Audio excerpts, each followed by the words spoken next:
તો નમસ્કાર મિત્રો જે નર્મદા જિલ્લામાં દારૂ વેચાણ થઈ રહ્યું હતું તેના પર ચૈત્ર વસાવાએ જે બુટલેગરો છે એમને ચેતવણી આપી છે કે દારૂ બંધ કરી નાખજો, નહીતર મજા આવશે નહીં. હું તમને વિડીયો બતાવું એના પહેલા જો તમે આપણી ચેનલમાં નવા આવ્યા હો તો ચેનલને સબસ્ક્રાઇબ કરી દેજો અને વિડીયોને લાઇક કરી દેજો. મિત્રો તમે વિડીયો જોઈ લો, આપણે પછી તેના વિશે વાતચીત કરીએ. નર્મદા જિલ્લામાં દારૂબંધીના નામે ખુલ્લો દોર મૂકી દીધો છે. કાલિયો, ભૂરિયો, લાલિયો, ભોલિયો બધા કોણ છે ભાઈ? બંધ કરો એ બુટલેગરોને. 10 પેટીનું પરમિશન 5 લાખ રૂપિયા આપી દો. 20 પેટીનું પરમિશન મહિનાના 10 લાખ રૂપિયા ભરણ આપો. શું ચાલે છે? આ બધું બંધ કરી દેજો નકલી દારૂ વાળો.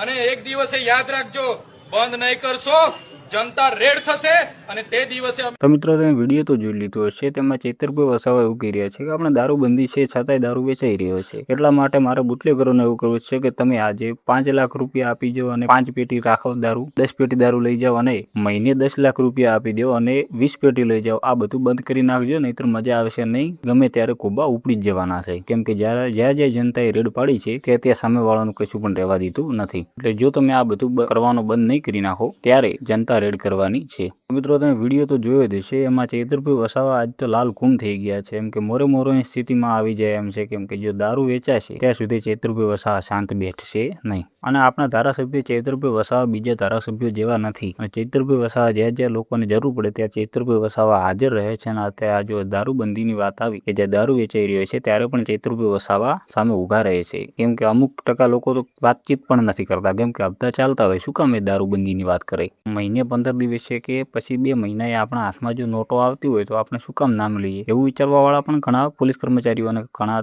અમુક ટકા ધારાસભ્યો એવા વ્યક્તિઓ પણ છે. એટલે બધા એવા નથી, અમુક ટકા એવા છે. એવું આપણને સોશિયલ મીડિયાના માધ્યમ દ્વારા ઘણી વખત સમાચારો પણ મળતા હોય છે. તો મિત્રો આ ચૈતરભાઈ વસાવાએ જે દારૂબંધીની વાત કરી એના વિશે તમારું શું કહેવું છે તમે જરૂરથી કોમેન્ટ બોક્સમાં લખી દેજો. અને જો તમે આપણી ચેનલમાં નવા આવ્યા હો તો ચેનલને સબસ્ક્રાઇબ કરી દેજો અને વિડીયોને લાઇક કરી દેજો.